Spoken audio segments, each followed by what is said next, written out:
Hey guys, welcome back to my channel and this vlog journey. We're about a video over 55 insane of everyday vlogging. So if you're new and you like content about buying and selling Pokemon cards, reselling, subscribe, press the like button. I really appreciate you guys pressing the like button on the last video. Stuff like that really shows me that you guys care about the content, appreciate the work, the time that goes into it. So thank you guys so much. And let's keep that going. Hopefully it doesn't take a plea for me to to press the like button and subscribe and all that, views and all that.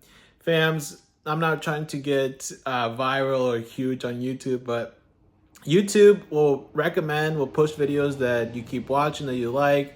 So you guys as the viewers have all the power to propel influencers that you want to see, people that you want, content creators, video makers, whatever you want to call them, people that you want to see, keep going. So I just want to remind you guys, I really appreciate you guys' help and support on that. And thank you. So I'm going to go over some updates. I'm going to go over why am I selling? Why am I creating videos? So let's get into it.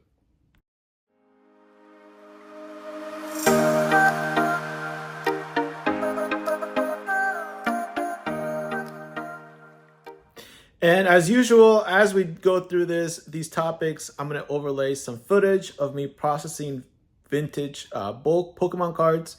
These are Pokemon related topics. This is a Pokemon related channel. We hopefully like to see Pokemon cards, even though you might like to see me, fams, but I'm sure you would rather see these cards. So I'm going to overlay that. All right, starting off with updates. Lately, I've been seeing more packages coming in, and that's because of I listed 69 packs of temporal forces, and I've been lowering the prices so that they would sell. And I've learned a couple of things from selling that sealed stuff. Is I'm going to try to stay away from that like the plague. I'm gonna try to run away from sealed stuff. The shipping takes so much of your cut. I mean, obviously some things are worth it. Like the packs, I was able to learn that I can put 2 of them in the envelope and send them out, which is the only way that would make something like that worth it. So, yeah, I've been struggling with sealed stuff. Definitely don't want to deal with that again. But it was a lot that I really want to help someone out that's been giving me deals before in the past. So that is one thing. I've also sent out the cards back to tcgplayer direct. And as you guys know, I'm a direct member. So every now and then when they gather enough cards or enough value in the cards that they've sent for me, then go ahead and ship those cards back to them. I've explained and talked about this and how I even do it previous videos. So you guys can always go back. This is all in a playlist. So you guys have access to every single video, my reselling journey. And another thing that I've noticed is a slowdown. And that's because I haven't really been buying.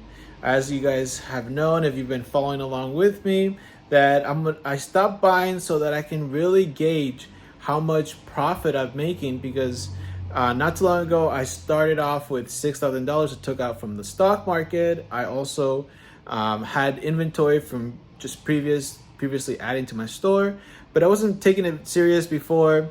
Anyways, I started with that much amount, and I'm trying to see if I can get to 10,000 in my bank account. If I can, then that would signal a big milestone for me in my journey to flip as many cards as much as I can. Can I get to 100,000? Can I get to 1,000,000? That's kind of the goal as well with this video that I'll get more into in a bit, of why I'm making videos of my channel. But yeah, I've been noticing a slowdown. You can kind of sense with just the base of the amount of orders. Before, when I dropped the prices, that's like me of listing, that's like if I would have listed like a bunch of like 10, 20,000 cards that, I think like 15,000 cards that I had like high priced on. So when I lower it down, a lot of those playable ones sold really quick. And now that some of those are gone, I'm starting to see the orders slow down. However, I have a lot to process. I just haven't been, because I've been so bogged down with orders that I got recently that I was doing all of that. sending those in, but now that I'm at like around 40 orders that I can actually complete them all tonight if I wanted to, which is awesome. I'm gonna start focusing on listing. I have like 3 to 6,000 temporal forces hollows, like reverses, hollows, that are going to do really well. I know that the ancient stuff, the gameplay is really popular with it, so I'm gonna list a lot of those. I'm gonna list a lot of my trainers. Now, if you followed me in my last video yesterday, I had a bit of an accident on that, and I was able to save some of them. I told you guys I was going to try to save as many as I can, and when I say save, I'm gonna list them as light played if they're light played, but like I didn't want them to all be damaged. There were some that were like moderately to damaged played, so I set those aside, like I would say 80, 60, but seeing how it spilled on a big area, I'm actually glad that I was able to save a lot of it. So I'm gonna list a lot of those, and as well, I'm gonna list my vintage cars that I'm processing, that you guys are hopefully seeing right now. So that's why I've been processing, and the videos actually forced me to process it. So this is actually one of the last steps that I need to do after I sort them in sets. Then I just go and put them by name and filter them in my inventory, right? All right, so those are a little bit of updates. Now I'm gonna get into some of the questions that I wanted to answer in this video. The first one is, why am I selling Pokemon cards in general? Why am I doing this? This actually is very convoluted question. It goes down to something that I think everyone can relate to. I want to make money while not working myself to the ground, pretty much. So obviously I can get a 9 to 5 job, and I've had a couple, but recently I've been doing mainly side gigs. But I didn't find that my time was valued as it should be in those type of jobs. I feel like I wasn't making as I should. So I feel like with doing entrepreneurship, like stuff like this, reselling, anything really, going to a Goodwill, reselling, just doing your own stuff, making a product, selling it out, I think is awesome and amazing. Obviously, it takes a lot of work. I was really fascinated since I was young. I always wanted to create something, so it just made sense for me to go this route than stay to your typical 9 to 5. Not that there's anything wrong with that. I'm actually thinking of adding a 9 to 5 on top of everything that I'm doing, just because I need need money. There's a couple of things that debts that I need to pay from previous ventures. So I'm trying to find a way to make money and not work myself to the ground. And I like that what reselling has provided me with having like kind of like an XY result. If you put a certain amount of X amount of hours into it, you get a Y certain amount of results, right? And just with money as well. So it's something that I can scale up a lot. And I like that a lot, and it's something that I've worked with. I love Pokemon cards.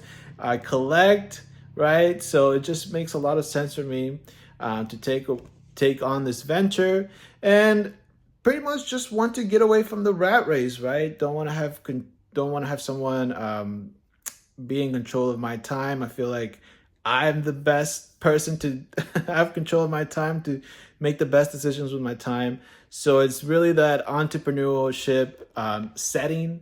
And even if I do have a job, I would still keep this on the side, because like I said, this could be the escape from my rat race, from the circle, of the 9 to 5, being beholden to someone, right? And all that.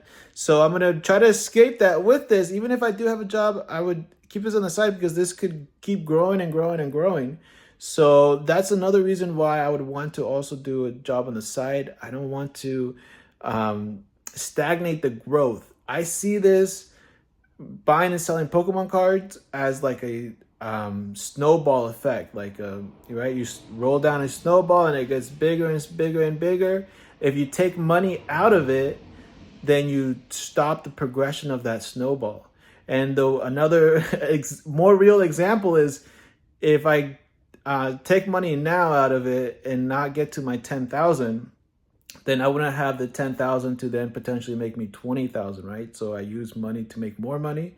So I need to get to that point to make even more and then even more. So I don't want to take money out of it right now.